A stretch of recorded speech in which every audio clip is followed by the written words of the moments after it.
Assalamualaikum warahmatullahi wabarakatuh. Innal hamdalillah nahmaduhu wa nusalli wa nusallimu ala rasulihil karim. Ashhadu an la ilaha illallah wa ashhadu anna Muhammadan abduhu wa rasuluh. Allahumma sholli ala sayyidina Muhammad wa ala ali sayyidina Muhammad. Amma ba'd. Para sahabat beriman yang dirahmati oleh Allah, sholawat merupakan salah satu cara kita untuk mencintai dan mengakui kerasulan baginda Nabi besar Muhammad sallallahu alaihi wasallam, serta memohon kepada Allah Subhanahu wa taala agar mengaruniakan keutamaan dan kemuliaannya demi kebaikan kita sebagai umatnya.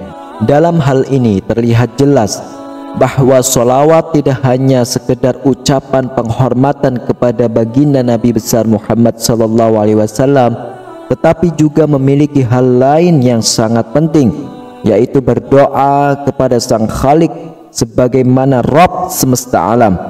Oleh karena itu, kita berharap ada perantara yang dimaksudkan dan sangat diperlukan, yaitu Rasulullah sallallahu alaihi wasallam. Allah Subhanahu wa taala berfirman di dalam ayat suci Al-Qur'an, sesungguhnya Allah dan para malaikatnya bersolawat untuk Nabi. Wahai orang-orang yang beriman, bersolawatlah kamu untuk Nabi dan ucapkanlah salam dengan penuh penghormatan kepadanya. Quran Surah Al-Ahzab ayat 56.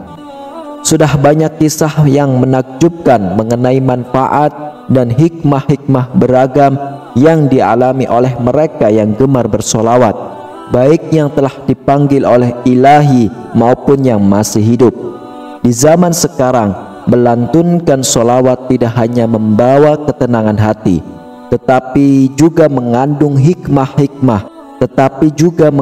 hikmah-hikmah yang tak dapat dinalar, sebagaimana yang terdalam dalam kisah karya Tauhid Nur Azhar dan Sulaiman Abdurrahim. Ada seorang ulama zuhud bernama Muhammad Abdullah bin Mubarak keluar dari rumahnya untuk menunaikan ibadah haji. Di sana beliau menyaksikan pemuda yang begitu larut dalam lantunan solawat yang disenandungkannya. Demikian juga tatkala di Mina dan Padang Arafah, Abdullah mendapati pemuda itu masih asyik saja dalam lantunan solawatnya. Hai pemuda, tegur Abdullah kepada pemuda tersebut, setiap tempat ada bacaan dan doanya tersendiri. Mengapa engkau tidak memperbanyak sholat dan berdoa? Padahal itu yang lebih dituntut. Sedangkan engkau semenjak tadi hanya asyik bersolawat saja. Saya memiliki satu alasan tersendiri mengapa saya memilih begitu khusyuk dalam bacaan solawat. Jawab pemuda itu, saya beranjak dari tanah air Khurasan bersama bapak saya untuk menunaikan ibadah haji. Setiba kami di Kufah, bapak saya terserang penyakit parah sehingga ia menghembuskan nafas terakhirnya di hadapan saya sendiri. Lantas saya tutup wajahnya dengan kain sarung yang ada, dan malangnya apabila saya buka kembali kain sarung itu, wajah bapak saya telah berubah menjadi mar atau keledai. Bagaimana saya tidak memberitahukan kepada orang-orang ikhwan meninggalnya bapak saya, sedangkan wajahnya itu begitu hina dan memalukan. Kemudian saya duduk termenung di sisi mayat ayah saya dalam kebingungan hingga tertidur dan bermimpi. Dalam mimpi itu saya bertemu dengan pemuda yang memakai penutup muka dan sangat baik akhlaknya. Dia lantas membuka penutup muka itu seraya menatap saya dan berkata, "Mengapa engkau bersedih dengan apa yang telah terjadi?" Saya menjawab, "Bagaimana saya tidak bersedih, sedangkan dialah orang yang paling saya sayangi." Lanjutnya pemuda itu kemudian mendekati mayat ayah saya dan mengusap wajahnya.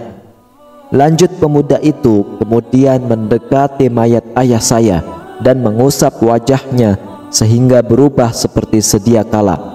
Saya juga menyaksikan wajah mayat ayah saya yang begitu terang benderang, memancarkan cahaya seperti purnama yang baru terbit. "Engkau siapa?" tanya saya kepada pemuda tampan itu. "Saya Nabi Muhammad." Kemudian saya memegang jemarinya dan berkata, "Wahai Tuan, beritahu saya bagaimana peristiwa ini bisa terjadi."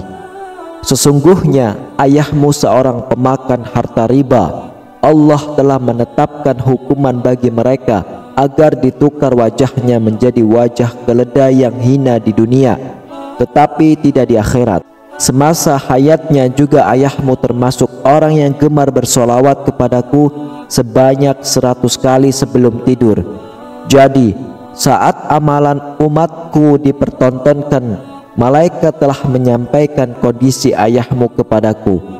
Aku telah memohon izin kepada Allah untuk memberikan syafaat kepada ayahmu, dan demikianlah aku datang untuk memulihkan wajah ayahmu sebagaimana sedia kala." Para sahabat beriman yang dirahmati oleh Allah, semoga dengan kisah ini, yaitu kisah di atas, bisa kita ambil pelajaran dan hikmahnya untuk kita semua, yakni dengan senantiasa membaca sholawat bisa memberikan syafaat kepada kita baik di dunia maupun di akhirat kelak.